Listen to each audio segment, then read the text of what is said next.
Hello guys, welcome to this video. इस video में हम क्लास 12th पॉलिटिकल साइंस का जो हमारा चैप्टर है, second chapter era of one party dominance, उसका टॉपिक दिखेंगे Congress dominance in the first 3 general election. तो पहले 3 जनरल इलेक्शंस में कांग्रेस की डोमिनेंस के बारे में इस टॉपिक में जानेंगे, ठीक है।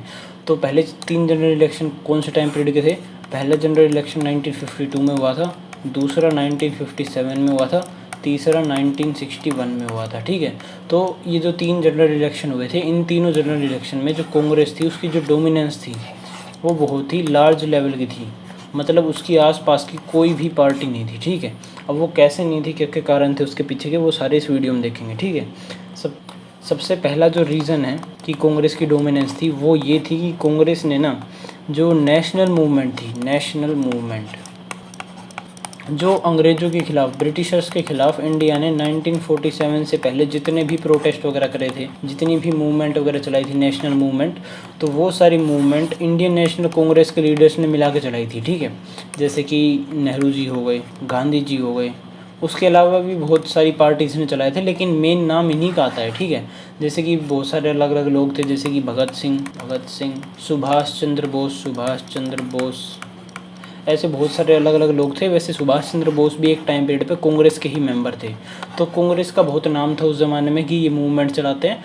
कांग्रेस के बड़े बड़े लीडर्स थे, जैसे कि JP नारायण, ये भी कांग्रेस की थे। तो इन सब का नाम था कि भाई इन्होंने नेशनल मूवमेंट को लीड कराया। जैसे सरदार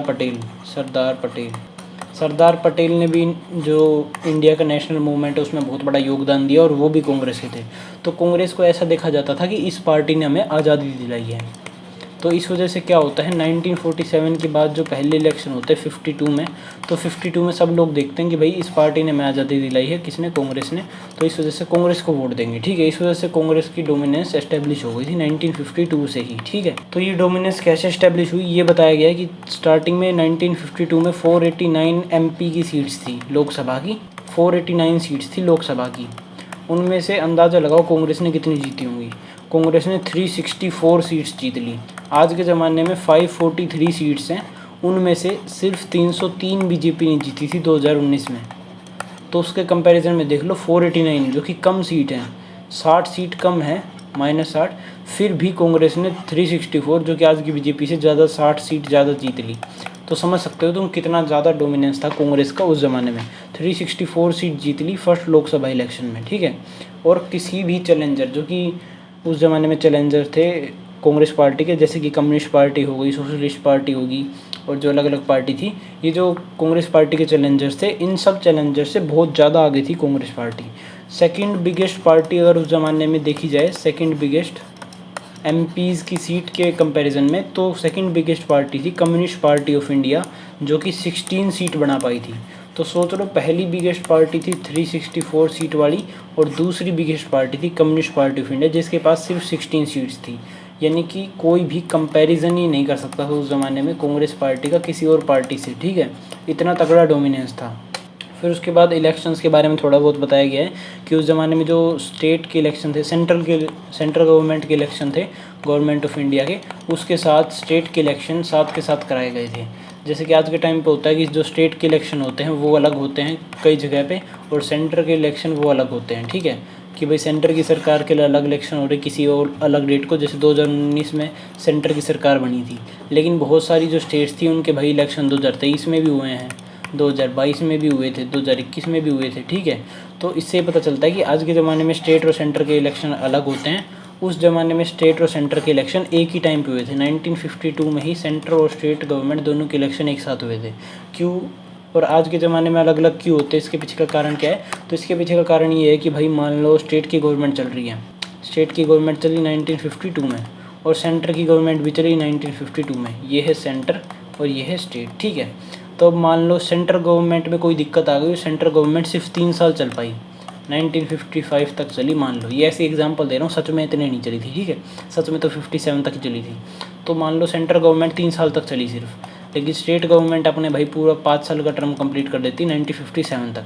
तो अब इसका तो भाई इलेक्शन 1955 में कराना पड़ेगा, तो इसका 55 में इलेक्शन होता है अगला, और फिर अगली बार ये पूरा चल जाती है, तो 61 तक चल गई, ठीक है।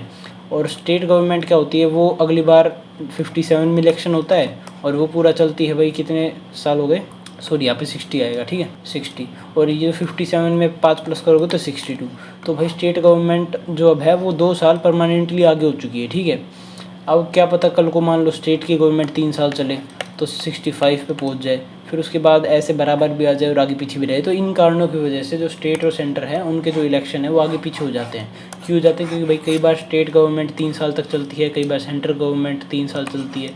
जैसे जो सेंट्रल गवर्नमेंट थी 1977 से 80 तक की, वो सिर्फ 3 साल चली थी। तो अभी कंफ्यूज मत हो जाना, बस ऐसे ऊपर ऊपर से बता रहा हूँ ताकि थोड़ा बहुत अंदाज़ा लग जाए आपको। ये कोई रटने की चीज़ नहीं है, बस ये बता रहा हूँ कि सेंट्रल और स्टेट के गवर्नमेंट स्टार्टिंग में एक साथ कराए गए थे, लेकिन विद टाइम कई बार ऐसा होता था कि सेंट्रल गवर्नमेंट कम साल चलती थी, कई बार स्टेट गवर्नमेंट कम साल चलती थी, जिसकी वजह से इम्बैलेंस आ जाता था। कोई स्टेट आगे चल रही है, कोई स्टेट पीछे चल रही है, सेंटर सबसे आगे चल रहा है, कई बार पीछे चल रहा है। तो इस वजह से सबके इलेक्शन अलग अलग होने लग गए, ठीक है। सेंटर के इलेक्शन 2019 में हुए, स्टेट के 2023 में भी हो रहे हैं, 22 में भी हो रहे हैं, 21 में भी हो रहे हैं, ठीक है। तो ये सब चीज़ें थी। फिर उसके बाद अब आ जाते हैं बैक टू टॉपिक 1952 इलेक्शंस पे। तो 1952 के जो पहले इलेक्शन हुए थे उनमें जो कांग्रेस थी, कांग्रेस उसने डोमिनेंस एस्टेब्लिश की थी, और जो बहुत सारी स्टेट्स थी, मोस्टली ऑल स्टेट्स में वो मेजोरिटी के साथ गवर्नमेंट में आ गई थी। यानी कि जितनी भी स्टेट्स थी इंडिया की, उन सब में कांग्रेस ने मेजोरिटी एस्टेब्लिश कर ली थी और वो जीत के आ गई थी। सिर्फ 2 ही स्टेट ऐसी थी जहाँ पे 3 स्टेट जहाँ पे वो मेजोरिटी के साथ नहीं जीती। कौन कौन सी? त्रावणकोर, कोची की एक स्टेट थी। त्रावणकोर कोची कौन सा रीजन है? आज के ज़माने में जो केरला का रीजन है, ठीक है। तो इधर क्यों नहीं आए? क्योंकि भाई केरला में जो कम्युनिस्ट पार्टी ऑफ इंडिया है उसका इन्फ्लुएंस स्टार्टिंग से ही ज़्यादा रहा है। आज के टाइम पीरियड पे भी कम्युनिस्ट पार्टी ऑफ इंडिया का इन्फ्लुएंस है केरला में, उस ज़माने में भी था। तो त्रावणकोर कोचीन एरिया में कम्युनिस्ट पार्टी ऑफ इंडिया के बहुत सारी सीट्स थी, इस वजह से जो कांग्रेस थी वो मेजोरिटी में नहीं आ पाई। और एक और कौन सी जगह थी? एक और थी ओडिशा। तो ओडिशा में भी जो कांग्रेस थी वो नहीं जीत पाई मेजोरिटी के साथ। फिर उसके बाद था मद्रास, मद्रास में भी नहीं जीत पाई, ठीक है। अब इसका मतलब ये नहीं है कि कांग्रेस ने गवर्नमेंट नहीं बनाई। गवर्नमेंट तो कांग्रेस ने इन तीनों स्टेट्स में बना ली, तीनों स्टेट्स में बना ली। कैसे बनाई? वो बना ली कोलिजन की मदद से। कोलिजन आपको पता ही होगा कि भाई अगर 3-4 स्टेट हैं, तुम्हारे पास मेजोरिटी नहीं है, ये मान लो इंडियन नेशनल कांग्रेस है और ये छुटपुट पार्टी है भाई, कम्युनिस्ट पार्टी, ये सोशलिस्ट पार्टी, और ये मान लो कोई होगी उस ज़माने की ABC पार्टी, ठीक है। तो जो कांग्रेस पार्टी थी उसके पास थी मान लो 40 सीट, 100 सीट चाहिए रहती हैं, मतलब 100 सीट मान लो टोटल सीट है, और 50 सीट चाहिए रहेंगी गवर्नमेंट बनाने के लिए, ठीक है। अब कम्युनिस्ट पार्टी ऑफ इंडिया के पास है 16 सीट, अब इसके पास होंगी 10 सीट मान लो, फिर उसके बाद कितनी सीट बच गई? 56, 66, और ये मान लो 34 सीट इधर है, ठीक है।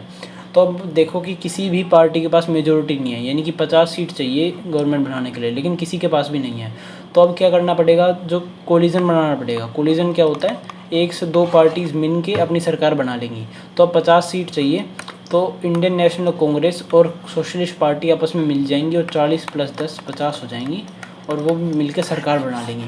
तो ऐसे ही इसी तरीके से मद्रास में भी कांग्रेस ने सरकार बना ली कोलिजन से, उड़ीसा में भी, और त्रावणकोर कोचीन एरिया में भी, ठीक है। यानी कि इंडिया की जितनी भी स्टेट्स थी, उस ज़माने में शायद 14 स्टेट्स थी, तो इंडिया की जितनी भी 14 स्टेट्स थी, उन सभी 14 की 14 स्टेट्स में जो इंडियन नेशनल कांग्रेस थी उसने सरकार बना ली अपनी, ठीक है। फिर उसके बाद यही फैक्ट्स बताए गए हैं कि जो कांग्रेस पार्टी थी उसने पूरी इंडिया को रूल करा, नेशनल के साथ साथ स्टेट लेवल, दोनों लेवल्स पे करा फर्स्ट 3 जनरल इलेक्शंस में। तो फर्स्ट 3 जनरल इलेक्शन में उसने दोनों लेवल पे हर स्टेट में रूल करा, और 3/4 ऑफ सीट्स को जीता उसने लोकसभा वगैरह में। ये सब बातें बता रखी हैं। उसके बाद बता रखा है कि जो अपोजिशन पार्टी थी, जितनी भी अपोजिशन पार्टी थी, किसी भी पार्टी की बस की नहीं थी कि वो कांग्रेस के 1/10 सीट भी ले ले। यानी कि कांग्रेस ने 364 सीट जीती थी, तो उनकी बस की भी नहीं थी कि 1/10 यानी कि 36 सीट्स भी जीत लें। 16 सीट्स थी सेकंड हाईएस्ट पार्टी की, तो 1/10 यानी कि 10% सीट भी नहीं थी किसी और अपोजिशन पार्टी के पास, ठीक है। उसके बाद बता रखा है कि जो सेकंड जनरल इलेक्शन थे, ये मेन पॉइंट है, ठीक है। सेकंड जनरल इलेक्शन में क्या चीज़ होती है? सेकंड जनरल इलेक्शन 1957 में हुए थे, और इनमें क्या चीज़ होती है? जो कांग्रेस थी उसे कुछ जगह पे मेजोरिटी नहीं मिलती है। फर्स्ट में भी नहीं मिली थी, लेकिन उसने सरकार बना ली थी, लेकिन इस बार मेजोरिटी भी नहीं मिली और सरकार भी नहीं बन पाई। क्यों नहीं बन पाई? क्योंकि किसी और सरकार ने गवर्नमेंट बना ली मेजोरिटी लेके, ठीक है। किसने बना ली? कहाँ पे बना ली? जो केरला की जो स्टेट थी, केरला की स्टेट के इलेक्शन हुए थे 1957 में सेंटर के साथ ही, और उधर की जो स्टेट लेजिस्लेटिव असेंबली थी केरला की, उधर सीपीआई की जो पार्टी है उसने गवर्नमेंट बना ली कोलिजन की मदद से। आईएनसी जो थी वो गवर्नमेंट नहीं बना पाई क्योंकि सीपीआई ने बना ली थी, सीपीआई के पास मेजोरिटी थी, और 1957 में बनाई। और किसके अंडर में बनाई? ईएमएस नंबूदिरीपाद, नाम याद रख लेना, बहुत इंपॉर्टेंट है, एमसीक्यू वगैरह में आ सकता है। ईएमएस नंबूदिरीपाद, ठीक है। ईएमएस नंबूदिरीपाद नाम का बंदा था, नाम का पॉलिटिशियन था सीपीआई पार्टी से, और इसने केरला स्टेट में गवर्नमेंट बना ली कोलिशन से। तो ये जो किस्सा है ये इम्पोर्टेंट है। इम्पोर्टेंट क्यों है? क्योंकि ये first state government non Congress party की, नॉन कांग्रेस, यानी कि इससे पहले जो इलेक्शन थे 1952 में, उसमें जितनी भी स्टेट्स थी उन सभी स्टेट्स में कांग्रेस की गवर्नमेंट थी, कांग्रेस की। लेकिन जो 1957 में इलेक्शन हुए इसमें एक स्टेट ऐसी निकल के आई है जिसमें नॉन कांग्रेस की गवर्नमेंट बनी है, नॉन कांग्रेस की, ठीक है। तो ये पहली स्टेट थी जिसमें कि नॉन कांग्रेस गवर्नमेंट बनी हो कम्युनिस्ट पार्टी की, केरला स्टेट 1957, ईएमएस नंबूदिरीपाद, याद रख लेना, ठीक है। उसके बाद बता रखा है कि जो इंडियन नेशनल कांग्रेस है इसकी जो विनिंग थी, ये हम बताते हैं कि भाई इंडियन नेशनल कांग्रेस की बराबरी में कोई नहीं था, इतनी 364 सीट्स मिल गई थी उसे, ये सब वगैरह। तो ये जो आर्टिफिशियली बूस्ट किया गया है इसकी विक्ट्री को, इसकी जो विक्ट्री थी इसे आर्टिफिशियल बूस्ट मिला है, आर्टिफिशियल बूस्ट यानी कि छलावा टाइप समझ लो, किसी और चीज़ की वजह से उसको एक ऐसा बूस्ट मिलना जो कि रियल में ना हो, ठीक है, जो चीज़ रियल ना हो। अब ये क्यों कह रहे हैं? अब ये आर्टिफिशियल बूस्ट किसने दिया है? ये दिया है वोट सीट डिस्पैरिटी ने, वोट सीट डिस्पैरिटी। अब अगर आपको ना पता हो तो इंडिया में एक सिस्टम है एफपीटीपी सिस्टम। जो इलेक्शन होते हैं वो एफपीटीपी सिस्टम की मदद से होते हैं। एफ से होता है फर्स्ट, आपने 11th में पढ़ा भी होगा, फर्स्ट पास्ट दी पोस्ट सिस्टम। यानी कि इसमें यह है कि अगर आपकी जो कॉन्स्टिट्यूंसी है उसमें 50 लोगों ने वोट दिया है, ठीक है।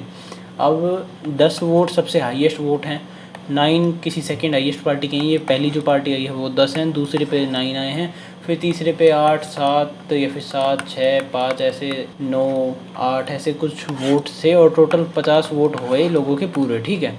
अब इसमें देखा जाए तो मोस्टली जो 40 लोग हैं उन्होंने ए पार्टी को वोट नहीं दिया है, लेकिन फिर भी सबसे ज़्यादा वोट इस पार्टी के पास हैं, इसीलिए ये पार्टी का जो एमपी होगा ये बन जाएगा लीडर। भले ही जो 40 हैं, 40 अगर 50% करके देखा जाए तो 80% निकलता है। 80% जनता ने जो वन पार्टी है, ए पार्टी बोल लो इसे, ए पार्टी है उसके कैंडिडेट को वोट नहीं दिया, सिर्फ 20% लोगों ने वोट दिया है। लेकिन क्योंकि उसके पास दूसरी हर पार्टी से ज़्यादा वोट्स हैं इसीलिए उसे लीडर बना दिया जाएगा। सिर्फ 20% वोट्स के साथ एक सीट मिल जाएगी उसे, ठीक है। तो ये है इंडियन जो एफपीटीपी सिस्टम है इसकी वोट सीट डिस्पैरिटी। कैसे, ये समझाता हूँ। जैसे अभी ये एक सिनेरियो था, सिर्फ एक सिनेरियो।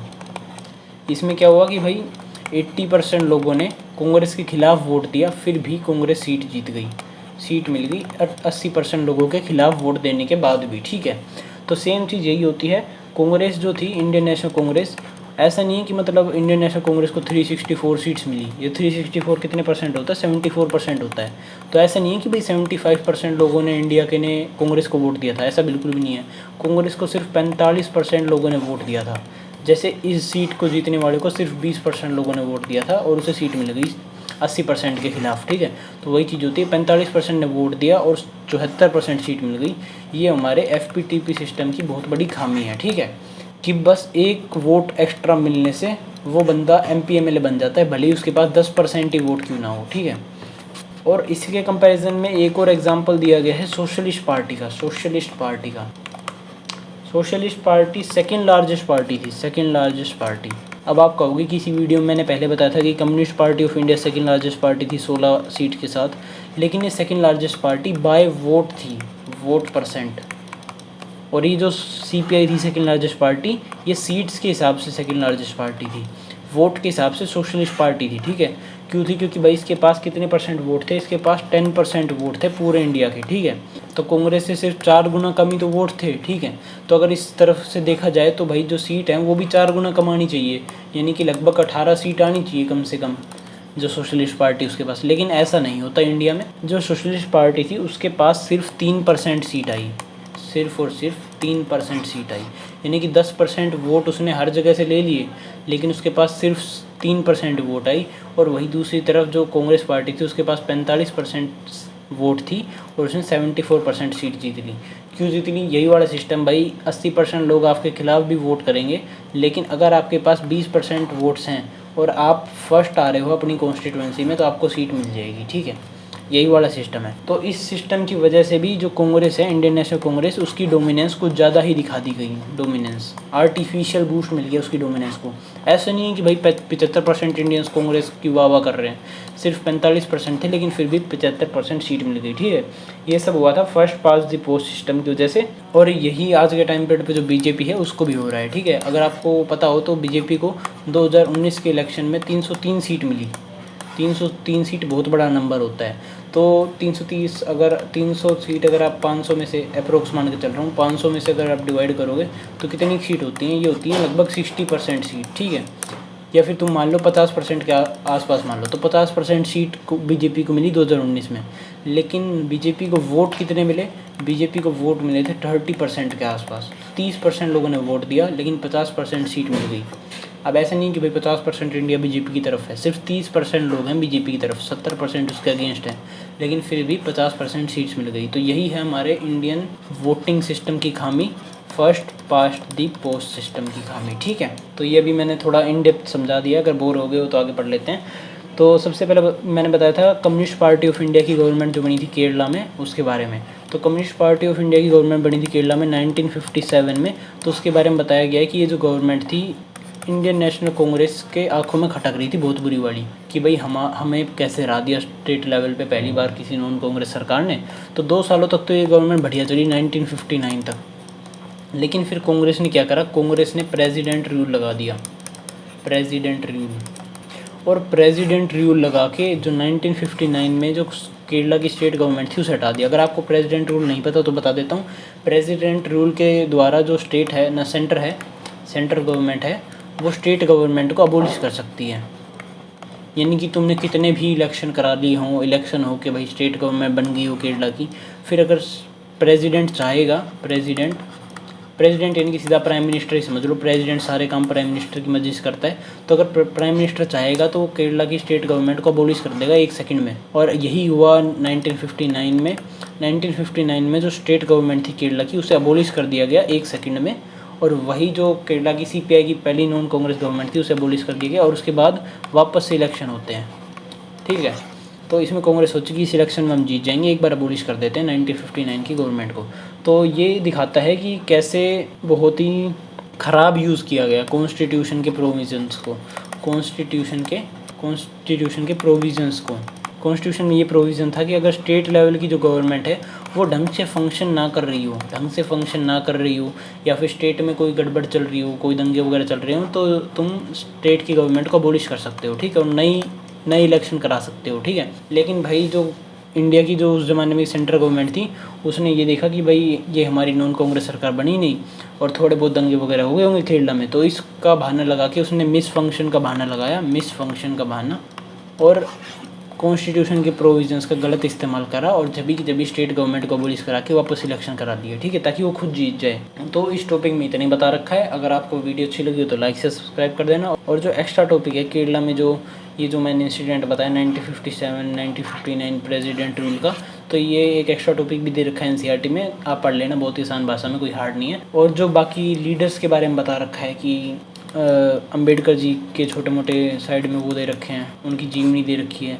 फिर उसके बाद साइड में छोटे मोटे और लीडर्स हैं, उनकी भी जीवनी दे रखी है, जैसे कि श्यामा प्रसाद मुखर्जी हैं, उनकी भी जीवनी दे रखी। और साइड में जो अलग अलग लीडर्स हैं इंडियन इंडिपेंडेंस के, तो उन सब लीडर्स की जो साइड में उनके बारे में बता रखा है, वो मैं इस चैप्टर के ख़त्म होने के बाद करा दूंगा सारे। अभी ये भड़क मत लेना कि भाई करा नहीं रहा है, करा दूंगा मैं सारे। और जो एक्स्ट्रा इन्फॉर्मेशन दे रखा है ये सीपीआई के बारे में, केरला का प्रेसिडेंट रूल वगैरह, ये पढ़ लेना, बहुत ही आसान है। तो जो इस टॉपिक में जितने था वो मैंने पढ़ा दिया। अगला टॉपिक हम देखेंगे नेचर ऑफ कांग्रेस डोमिनेंस अगली वीडियो में।